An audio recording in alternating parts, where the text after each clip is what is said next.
I'm in favor of freedom of speech. Saying that I think Elon Musk believes he's president. You're like, wait a second, like, come on, man, this is too. My cat lays in wait for me on my stairs all the time. That's what I was referring to. President Trump has ceded the presidency to Elon Musk. No. Elon Musk is once again in the spotlight, but this time it's not about electric cars, Mars expeditions, or eccentric flamethrower antics. The Tesla and SpaceX CEO has initiated an $80 million defamation lawsuit against Whoopi Goldberg and the hosts of The View. Musk alleges they spread false claims that have harmed his reputation. This isn't just a typical celebrity legal clash. It's Musk, a man known for his fiery Twitter exchanges and daring statements, taking on one of America's most popular daytime talk shows. The case has ignited heated discussions about the boundaries of free speech, the responsibilities of the media, and whether humor can veer into defamation territory. I'm in favor of freedom of speech. And freedom of speech only is relevant when people you don't like say things you don't like. Otherwise, it has no meaning. Free speech is meaningless unless you allow people you don't like to say things you don't like. Otherwise, it's irrelevant. And if at the point at which you lose free speech, it doesn't come back. I think the issue some people have is that a lot of people were brought back. I mean, some people were brought back who were previously banned for spreading things like QAnon conspiracies. You have people like Andrew Tate who were brought back, who were previously... Who is going to you accept decide that misinformation can be dangerous, that it can cause real-world harms, that it can potentially cause... Yeah, so the point I'm trying to make is that the BBC itself has, at times, published things that are false. Do you agree that that has occurred? I'm quite sure the BBC have said things before that turn out to not be true. Right. In true Elon Musk style, the stakes are monumental. This case isn't just about casual remarks on a daytime talk show. It delves into the profound consequences of words in an era where misinformation can spread faster than a Tesla in ludicrous mode. Musk alleges that Whoopi Goldberg and her fellow hosts on The View didn't merely mischaracterize him, but ventured into dangerous territory by promoting baseless conspiracy theories with potentially far-reaching repercussions. Whether you see Musk as a champion of accountability or a billionaire wielding his legal power, one thing is clear: this is no ordinary lawsuit. It's a clash over media influence, the boundaries of free speech, and the fallout when those boundaries are tested.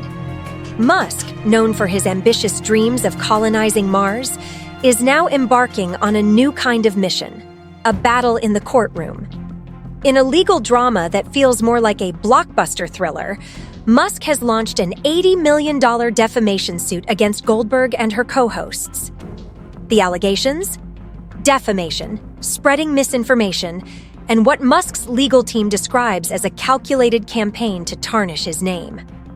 This isn't just a dispute over harsh criticism. The lawsuit touches on conspiracy theories, media ethics, billionaire ego, and, surprisingly, even cats. At the heart of the case are accusations that Goldberg and her co-hosts suggested Musk and Senator J.D. Vance were part of a covert plan to seize control of the government if former President Donald Trump were removed from power. Because I've been saying it for a while. Yes, you have. I've been saying that I think Elon Musk believes he's president. I do. Well, you can call him vice president. I've called him vice president. I called him president because I don't know what JD is doing. I hardly ever. I don't remember the last time we even talked about JD. You're right. He's planning the presidency when they get rid of Trump. So you think it's Musk? Musk Vance? Possible. Hey, you know who? Stay away from the stairways.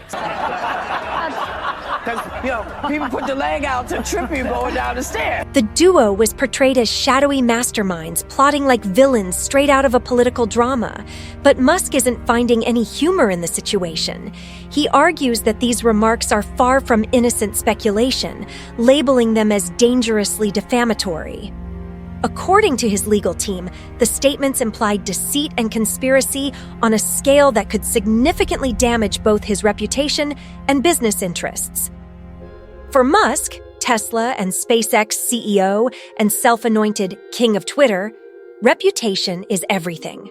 His lawyers have described the comments as reckless, unfounded, and driven by outright malice. In simple terms, Musk is calling it slander and has made it clear he intends to hold those responsible accountable. Meanwhile, Whoopi Goldberg has not remained silent amid the uproar. Her defense? The entire ordeal has been exaggerated. Goldberg claims her comments were lighthearted, even incorporating an analogy involving her cat. She explained that her feline tripping her on the stairs served as a humorous metaphor for political sabotage, asserting that her remarks were never meant to be taken so seriously. Okay, I need to clean something up because my cat lays in wait for me on my stairs all the time. And that's what I was thinking of that. I wasn't trying to indicate that they were actually standing there with their legs out, hoping he would trip. Musk's legal team isn't swayed by Goldberg's cat-themed explanation. They contend that even if the remarks were intended as humor, the repercussions are anything but amusing. Words have power, and when those words reach millions of viewers, their impact can extend well beyond a fleeting moment on television. While Goldberg's feline metaphor may be one of the more unusual aspects of this courtroom drama, it highlights critical issues. Where does the boundary lie between satire, commentary, and defamation? And to what extent should media figures be held accountable when their attempts at humor risk being interpreted as factual statements? These are the questions at the heart of this high-profile clash. President Trump has ceded the presidency to Elon Musk. No, that's not happening. But Elon's done an amazing job. Isn't it nice to have smart people that we can rely on? Don't we want that? He's done a great job. He's not gonna be president, that I can tell you. And I'm safe, you know why? He can't be. He wasn't born in this country. This lawsuit has sparked a fiery debate about free speech and accountability. Musk's supporters view the case as a much-needed confrontation with a media culture that prioritizes sensationalism over accuracy. To them, Musk is a champion of fairness, standing up to a system that often disseminates misinformation without repercussions. On the other hand, critics see the lawsuit as a troubling display of power. They worry it could set a precedent where wealthy individuals use legal threats to silence dissent. Free speech, they argue, includes the right to critique public figures, even when those critiques verge on the exaggerated. Unsurprisingly, the internet has exploded with opinions, with hashtags like #support Elon and #cancel the view trending.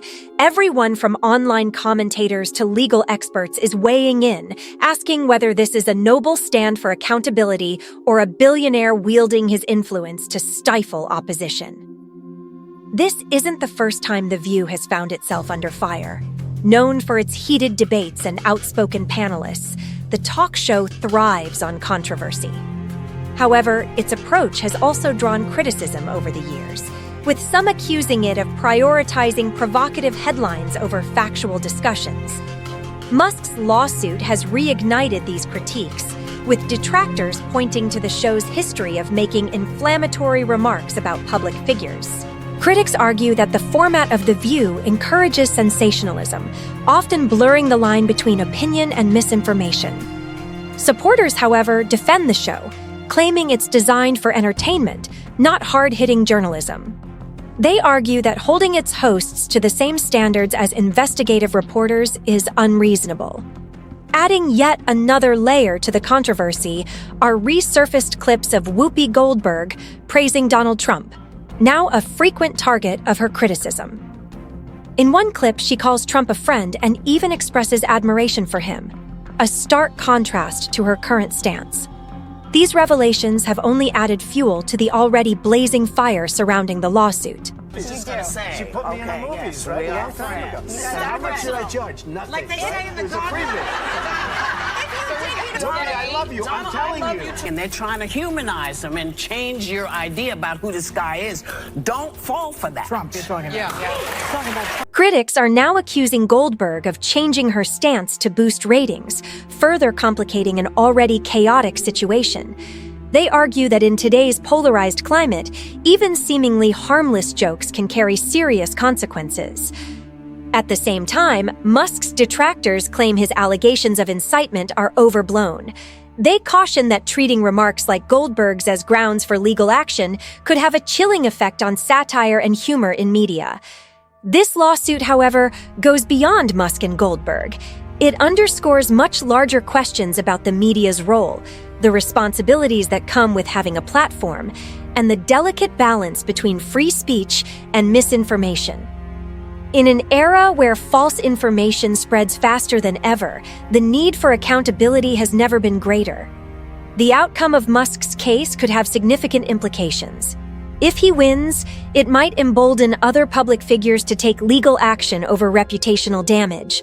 But if he loses, it could reaffirm the principle that free speech, even when messy or controversial, deserves protection. Unsurprisingly, social media has turned the lawsuit into a spectacle. Memes casting Musk as a free speech champion are circulating widely, while others ridicule him as a billionaire unable to handle criticism. The hashtags #support Elon and #cancel the view have turned this legal battle into a cultural war zone. The divided online reaction underscores just how polarizing this case has become. For Musk's supporters, this is about holding the media accountable. For his critics, it's a cautionary tale about the potential dangers of billionaires dictating the narrative. As the case moves toward trial, the world watches closely, anticipating a verdict that could have ramifications far beyond the individuals involved. Will Musk succeed in his quest to hold the view accountable? Or will the lawsuit be dismissed as another example of overreach? No matter the outcome, the decision is likely to resonate across the media landscape, forcing society to grapple with tough questions about truth, responsibility, and the power of words. If you enjoyed today's breakdown, don't forget to like the video and subscribe to the channel. See you in the next one.